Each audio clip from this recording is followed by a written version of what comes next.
আজকে আমি বানাবো ডিম ভাপার ডালনা। এটা একটু অন্য ধরনের রান্না।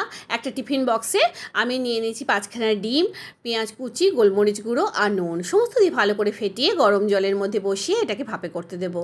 একটা প্যানের মধ্যে সর্ষের তেল গরম করে আলুগুলোকে ভেজে তুলে রাখবো। এবার ওই তেলের মধ্যে গোটা গরম মশলা, তেজপাতা, শুকনো লঙ্কার গোটা জিরে ফোড়ন দেবো। দেবো হলো পেঁয়াজ কুচি। পেঁয়াজগুলো ভালো করে ভাজা ভাজা হয়ে গেলে আদা রসুন বাটা আর দেবো হলো পেঁয়াজ বাটা। দেবো নুন, হলুদ, জিরে গুঁড়ো, লঙ্কা গুঁড়ো, কাশ্মীরি লঙ্কা গুঁড়ো, স্বাদ মতো চিনি।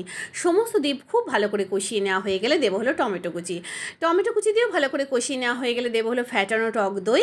এবার দেখবো যে ডিম ভাপাটা কী হয়েছে। ডিম ভাপাটা খুব সুন্দর হয়ে গেছে। এটাকে চার সাইড দিয়ে কেটে এবার আমি চৌকো চৌকো করে কেটে বের করে নিলাম। তারপরে এখানে আমি দেখবো যে মশলাটা খুব ভালো করে কষানো হয়ে গেছে কিনা, তাহলে ভেজে রাখা আলুগুলো দিয়ে আবার খানিকটা কষিয়ে নিয়ে এর মধ্যে দেবো হলো পরিমাণ মতো জল। ঝোলটা ফুটে উঠলে এই যে ডিমগুলো আমি রেখেছিলাম বের করে সেগুলো দিয়ে খুব ভালো করে ফুটিয়ে ধনেপাতা ছড়িয়ে পরিবেশন করব।